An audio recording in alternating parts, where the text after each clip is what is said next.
Hey, good morning. Let's go over today's trade plan. So in the overnight session, we saw that ES simply balanced within a range with responsive buyers active mostly in the 88 to 89.5 area. Heading into the open, we're going to be using 87 to 89.5 as the bull bear zone. As long as ES is holding above that zone, there's still potential for buyers to step in. But in order to confirm, even in the short term, buyers in control, we need to see a breakout above 95 to 97. Until then, this is a very range bound market and it can really tip in either direction. So on the downside, if we break and hold below 87 to 89.5 on weak internals and sustained negative momentum on the NYC tick, then we could quite easily go down and test the 77.5 to 80.5 initial support zone. As long as the day is not shaping up to be a complete trend down, long liquidation type day, responsive buyers can be active on first test of 77.5 to 80.5. But if it starts developing into a trend day where there is a lot of directional conviction, sustained negative momentum, and just broad market selling across the board in NASDAQ, Russell, and ES, in that case, the initial support zone is better used as a downside objective rather than an area to fade and go long, because if we are really liquidating and the real-time signals are pointing to a trend down type scenario, then we don't have to stop at 77.5 to 80.5. Although we can still get some rotation there, in that case, the market can go even lower, test the 74.5 high volume node, and possibly even 68 quarter to 70 quarter, where responsive buyers can again be active. But it's really going to depend on just the level of selling we see below 87, 89.5. We know that the market is at an inflection point. It's setting up for a directional move. The context for that was set even on Friday, but sometimes these things just happen a day late, where it's a delayed response, and a day later you actually get that directional move that you are anticipating. So off the open, keep an eye on 87 to 89.5, and if it's holding above it, then we know that on the larger time frames, buyers are stepping in here at a key balance area low. But if we fail to hold 87, 89.5, and we're doing so on weak internals and sustained selling with downside participation from the other markets, in that case, we could still actually liquidate even today. Now on the upside, holding above the bull bear zone, the key resistance is 95 to 97. If we can take that out, in that case, the buyers would be in control then, even on the smaller time frames. And from there, we can test 2100 to 0275, which is the next main inflection point.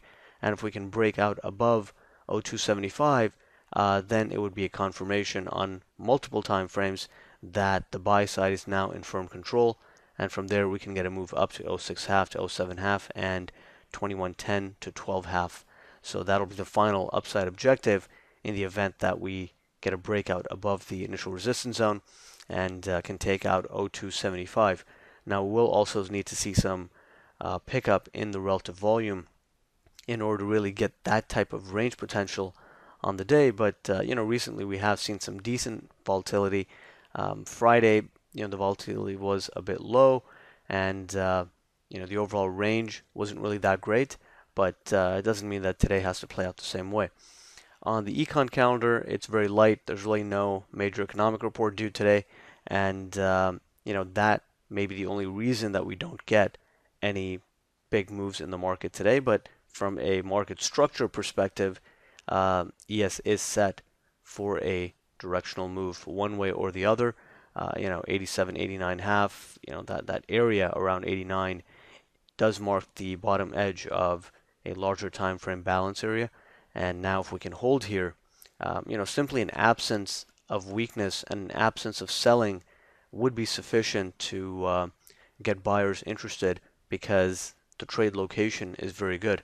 But if we can't get any buying off of the bull bear zone and sellers start stepping in, then we need to be cautious on the long side, because contextually the market is set for a directional move one way or the other. So today either the market fails at bull bear zone and we go down and test the 77.5 to 80.5 at the very minimum, and then that's a spot where buyers can step in as long as it's not a trend down or a very negative day.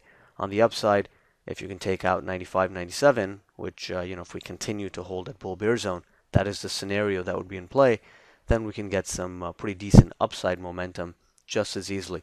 So the market's at a key inflection point. We need to be flexible and nimble with our bias and be willing to go in either direction, whether it's a downside break or an upside breakout.